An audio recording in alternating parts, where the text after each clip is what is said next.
گویا ہمارے نبی نے جو 2 رکعت نماز فرض پڑھائی ہے فجر کی، آج تک پوری دنیا مل کر کے اس کو 3 کرنا چاہے تو نہیں کر سکتی، اور 2 کو 1 کرنا چاہے تو نمازی میں کوئی کر سکا ہے، نہ آج کر سکتا ہے، نہ مستقبل میں کر سکے گا۔ یہ صحیح بات ہے یا غلط ہے؟ اندازہ لگا آپ کو کہ دین کتنا مضبوط ہے۔ مغرب کی ہمارے نبی پاک صلی اللہ علیہ وسلم نے خدا سے علم پا کر 3 رکعت پڑھائی۔ حضرات صحابہ رضوان اللہ علیہم اجمعین سے لے کر آج تک پوری دنیا میں 3 ہی رکعت پڑھی جا رہی ہے۔ ماضی میں کبھی ایسا نہیں ہوا کہ کوئی حکومت آ کر اس 3 کو 2 کر دے، آج بھی نہیں ہو سکتا ہے کوئی آ کر اس 3 کو 2 کر دے۔ یہ دین مضبوط ہے یا کمزور ہے؟ میرے دوستو، دین اتنا مضبوط ہے، دنیا کی حکومتیں جو چاہے قانون بنا لیں، دنیا کی سیاستیں جو چاہے قانون بنا لیں، دنیاوی طاقتیں جو چاہے قانون بنا لیں، دنیا کا ہر مسلمان ان کے بنائے ہوئے قانون کو مان سکتا ہے، تسلیم کر سکتا ہے، لیکن میرے نبی پاک صلی اللہ علیہ وسلم نے دین کے طور پر جو چیز ہمیں دی ہے، دنیا کی کوئی طاقت اس کے خلاف منوا نہیں سکتی ہے۔ اور یہ اتنا مضبوط ہے کہ ابھی تو کیا، مستقبل میں حدیث شریف میں آتا ہے کہ کبھی اس دنیا میں ایسے حالات پیدا ہوں گے، اتنے خراب حالات ہو جائیں گے کہ دین پر قائم رہنا ایسا ہو جائے گا جیسے ہاتھ میں چنگاری، آگ کا کوئلہ لے کر منٹوں سیکنڈوں برداشت نہیں کیا جا سکتا، اتنے حالات خراب ہو جائیں گے۔ لیکن اس کے باوجود اس زمانے میں جب حضرت محمد بن عبداللہ المہدی آئیں گے اور اس ملت اور اس امت کو دین پر چلائیں گے، تو ہمارے نبی پاک صلی اللہ علیہ وسلم نے فجر کی جو 2 رکعت پڑھائی تھی وہ بھی آ کے 2 ہی رکعت پڑھیں گے، مغرب کی 3 پڑھائی تھی تو وہ بھی 3 ہی پڑھیں گے۔ اتنا ہی نہیں، اس دنیا کا جب اینڈ ہونے لگے گا اور یہ دنیا ختم ہونے کو ہوگی تو اس روئے زمین پر سب سے بڑا فتنہ حدیث شریف کے مطابق جو آنے والا ہے وہ دجال کا فتنہ ہوگا۔ دجال کا فتنہ اتنا خطرناک فتنہ ہوگا، وہ آئے گا تو اپنے آپ کو کبھی نبی کہلوائے گا، کبھی خدا کہلوائے گا۔ اللہ تعالیٰ نے آزمائش کے طور پر اس کو ساری قوتیں دی ہوں گی۔ دجال کو اتنی طاقت ملے گی کہ جب وہ آسمان کو بارش برسانے کے لیے کہے گا تو بارش برس جائے گی، زمین سے سبزہ اگانے کے لیے کہے گا تو زمین سے سبزہ اگ جائے گا۔ اس کے ہاتھ میں، ایک ہاتھ میں جنت ہوگی، ایک ہاتھ میں جہنم۔ اس کے ساتھ خزانے اس طرح سے چلیں گے جیسے شہد کی مکھیاں اپنے رانی مکھی کے ساتھ چلا کرتی ہیں۔ اس کو زندہ کرنے کی بھی قوت اللہ نے دی ہوگی، اس کو مردہ کرنے کی بھی قوت اللہ نے دی ہوگی، یہ ساری قوتیں اس کو دی ہوں گی اللہ تعالیٰ نے۔ لیکن میرے دوستو، دین اتنا مضبوط ہے، جب وہ ایک بندے سے کہے گا کہ بول تو مجھے خدا مانتا ہے یا نہیں مانتا ہے، وہ انکار کر دے گا، کہے گا میں تو تجھے خدا نہیں مانتا، اس کو قتل کرے گا، 2 ٹکڑے کر دے گا، پھر اس کے بعد دونوں ٹکڑوں کو جوڑ کر زندہ کر دے گا، زندہ کر کے پوچھے گا کہ بولو، موت دینے کی قوت میرے ہاتھ میں، زندگی دینے کی قوت میرے ہاتھ میں، اب تم مجھے خدا مانتے ہو یا نہیں مانتے ہو؟ ایمان والا بندہ کہے گا کہ کم بخت کہیں کے، خبیث، خناس، اب تو پہلے کے مقابلے میں مجھے اور یقین ہو گیا، تو میرا خدا تو کیا ہوتا، تو تو دجال ہے۔ میرے دوستو، مجھے بتانا یہ ہے کہ اس روئے زمین پر جتنی حکومتیں ماضی میں آ چکی ہیں یا اب آنے والی ہیں، جتنی سیاستیں آ چکی ہیں یا آنے والی ہیں، جتنی طاقتیں آ چکی ہیں یا آنے والی ہیں، دجال سے بڑھ کر کوئی فتنہ نہیں ہوگا۔ اتنا خطرناک فتنہ وہ جب آئے گا، آنے کے باوجود ایمان والے بندے سے ایمان لینا چاہے گا، کوئی اس کو خدا نہیں مانے گا، دھتکار دیا جائے گا۔ اب بتاؤ کہ میرا دین مضبوط ہے یا کمزور ہے؟ اتنا ہی نہیں، دجال کو قتل کرنے کے لیے حضرت عیسیٰ ابن مریم علیہ السلام آسمان سے نازل ہوں گے اور وہ دجال کو ہلاک کریں گے، اس کو قتل کر دیں گے۔ اپنے وقت کے وہ نبی ہوں گے، آسمان سے ان کا نزول ہوگا اور اتنی قوت اللہ نے دی ہوگی کہ اس دنیا کے سب سے بڑے فتنے کا خاتمہ کریں گے۔ لیکن اس کے باوجود ہمارا دین اتنا مضبوط ہے میرے دوستو کہ وہ بھی آئیں گے تو فجر کی 2 ہی رکعت نماز پڑھیں گے اور پڑھائیں گے۔ مغرب کی ہمارے نبی نے چونکہ 3 رکعت پڑھائی ہے تو 3 ہی رکعت نماز پڑھائیں گے، نہ کمی کریں گے نہ زیادتی کریں گے۔ بات آپ کے سمجھ میں آئی تو آپ بتائیے ہمارا دین مضبوط ہے یا کمزور؟ ہمارا دین مضبوط ہے، لیکن اس کے باوجود میرے دوستو کچھ چیزیں ماننی پڑتی ہیں۔ حقیقت یہ کہ ہمارے دین میں کمزوری نہ پہلے آئی تھی، نہ آج آئی ہے، نہ مستقبل میں آئے گی۔ اگر کمزوری ہے تو صرف اور صرف ہمارے اندر ہے۔ تو دین کی کمزوری کو دور کرنا ہے یا اپنی کمزوری کو دور کرنا ہے؟ اپنی کمزوری کو ہمیں دور کرنا ہے۔ ہماری کمزوری کیا ہے؟ میں آپ کو لمبی گفتگو میں نہیں، میں 2 لفظوں میں یاد کرانا چاہوں گا، آپ اس کو یاد کرتے ہیں آسانی سے۔ ہماری کمزوری یہ ہے میرے دوستو، آج دنیا کی جتنی طاقتیں ہیں، جتنی قوتیں ہیں، جتنی سیاستیں ہیں، جتنی حکومتیں ہیں، سب کا منشا یہ ہے کہ پبلک کو، عوام کو علماء سے توڑ دو اور مسلمانوں کو علم سے توڑ دو۔ مسلمانوں کو علم سے توڑ دیا جائے اور علماء سے توڑ دیا جائے، مدارس سے توڑ دیا جائے، مساجد سے توڑ دیا جائے، تو دنیا میں ان کو نابود ہوتے ہوئے اور ان کو ہلاک ہوتے ہوئے دیر نہیں لگے گی۔ دنیا والے اس کمزوری کو سمجھ رہے ہیں، لیکن میرے دوستو آپ کو یہ طے کر کے بتانا ہوگا کہ دنیا میں ہم کہیں رہیں گے، کنہیں حالات میں رہیں گے، جس طرح بھی ہوں گے، ہم جس طرح بھی جیئیں گے، لیکن ہمارا رابطہ ہمیشہ علم سے رہا ہے جو نبی پاک صلی اللہ علیہ وسلم نے ہم کو دیا ہے، اور علماء سے رہا ہے جو علم کے حاملین ہیں۔ ہمارا رابطہ نہ علم سے کٹے گا نہ علماء سے کٹے گا انشاءاللہ۔ اگر ہم یہ 2 فارمولے اپنا لیتے ہیں تو یاد رکھو دنیا کا کوئی فتنہ ہم سے ہمارا ایمان نہ ماضی میں لے سکا ہے، نہ اب لے سکتا ہے اور نہ مستقبل میں لے سکے گا۔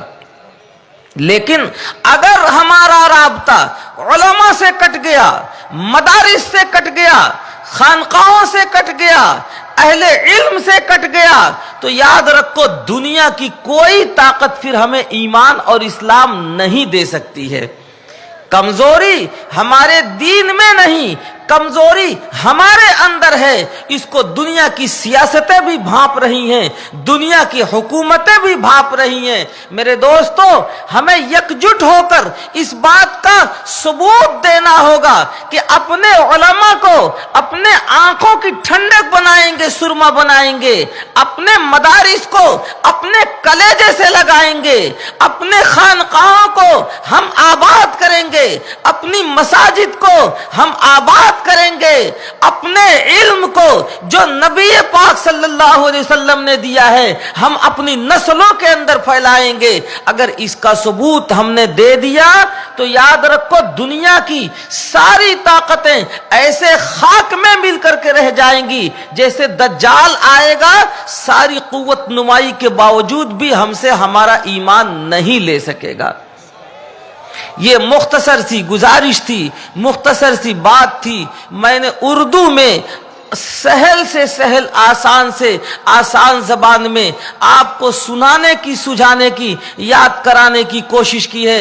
خدا کرے اللہ تعالی ہمارے اندر یہ ہمت اور استقامت نصیب فرمائے کہ ہم ان فتنوں کا ڈٹ کر مقابلہ کریں. کچھ فتنے علم کے لائن سے آئیں گے, کچھ فتنے سیاست کی لائن سے آئیں گے, کچھ فتنے سماج کی لائن سے آئیں گے, کچھ فتنے معاش کی لائن سے آئیں گے, کچھ فتنے حکومت کی لائن سے آئیں گے, کچھ فتنے طاقت کی لائن سے آئیں گے, کچھ فتنے تلبیس اور دھوکے کی لائن سے آئیں گے. لیکن میرے دوستو یاد رکھو اگر ہم نے اپنا رابطہ نبی کے دیے ہوئے علم اور علماء سے رکھا تو یاد رکھو دنیا کا کوئی فتنہ نہ ماضی میں کامیاب ہو سکا ہے, نہ آج کامیاب ہو سکتا ہے, اور نہ مستقبل میں کامیاب ہو سکے گا.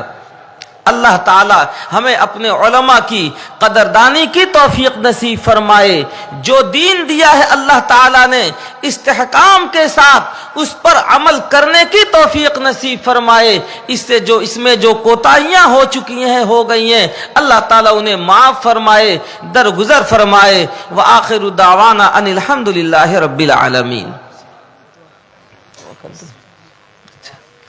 درود شریف پڑھیے. اللہم صلی علی سیدنا مولانا محمد وعلی آل سیدنا مولانا محمد وبارک وسلم.